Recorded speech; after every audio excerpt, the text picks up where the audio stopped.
जीवन में प्रेरणा कहानी का एक अलग ही महत्व है। जिंदगी में अक्सर ऐसे क्षण आते हैं जब हम खुद को निराश भरी जिंदगी में फंसा लेते हैं। ऐसे समय में किसी के बोले गए शब्द या कहीं लिखी गई प्रेरणा कहानी जो हमें उदास जिंदगी से बाहर निकालकर एक नए जोश भर देती है। इसीलिए दोस्तों, मैं आपको एक ऐसी राजा की कहानी सुनाने जा रहा हूँ जिसे आप सुनकर अपने मंजिल के लिए फिर से एक बार प्रयास करने की कोशिश जरूर करिएगा। तो चलिए एक छोटी सी कहानी के माध्यम से मैं आपको कुछ अच्छा सीख देने की कोशिश कर रहा हूँ। एक समय की बात है, एक राज्य में प्रतापी राजा राज करता था। एक दिन उसके दरवाजे में एक विदेशी कोई व्यक्ति आया और उस राजा को एक सुंदर पत्थर दे दिया। राजा वो पत्थर देखकर बहुत खुश हुआ। उसने उस पत्थर से भगवान विष्णु की प्रतिमा का निर्माण कर के बारे में सोचा और उसे राज्य के मंदिर में स्थापित करने के बारे में निर्णय लिया और निर्माण करने के लिए राज्य के मंत्री को सौंप दिया। महामंत्री गांव के सर्वश्रेष्ठ मूर्तिकार के पास गए और उसे वह पत्थर देते हुए बोले, महाराज मंदिर की भगवान विष्णु की प्रतिमा स्थापित करने चाहते हैं। 7 दिवस के भीतर इस पत्थर को भगवान विष्णु की प्रतिमा तैयार कर महाराज के पास राजमहल में पहुंचा देना। इसके लिए तुम्हें 50 स्वर्ण मुद्रों की थैली दी जाएगी। 50 स्वर्ण मुद्रों की थैली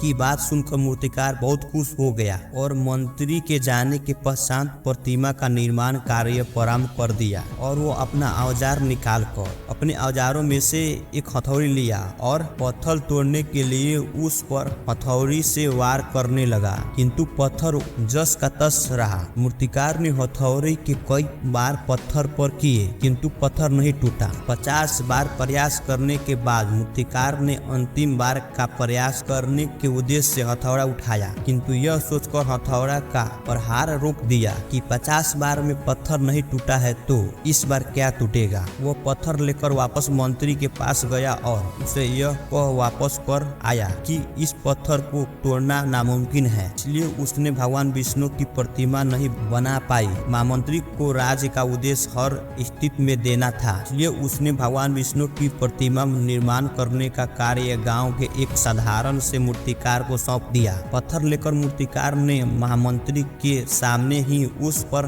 हथौड़े का प्रहार किया और वो पत्थर एक बार में ही टूट गया। पत्थर टूटने के बाद मूर्तिकार प्रतिमा बनाने में जुट गया। इधर मंत्री सोचने लगा कि काश पहले मूर्तिकार ने एक अंतिम प्रयास किया होता तो सफल हो गया होता और उसको 50 थैली स्वर्ण की मुद्रा मिल जाती। दोस्तों, इस कहानी से हमें यही सीख मिलती है। कई बार हम 1-2 प्रयास में असफलता मिलने पर आगे प्रयास करना छोड़ देते हैं, जबकि हो सकता है कि कुछ प्रयास और करने पर कार्य पूर्ण हो जाता या समस्या का समाधान हो जाता। यदि जिंदगी में सफलता प्राप्त करनी है तो बार बार असफल होने पर भी तब तक प्रयास करना नहीं छोड़ना चाहिए जब तक सफलता नहीं मिल जाती। क्या पता जिस प्रयास को करने के पूर्व हम हाथ खींच लेते हैं वही हमारा अंतिम प्रयास हो और उसमें हमें कामयाबी प्राप्त हो जाए। दोस्तों, कहानी सुनने के लिए दिल से शुक्रिया और चैनल को सब्सक्राइब और लाइक जरूर करें। थैंक यू दोस्तों।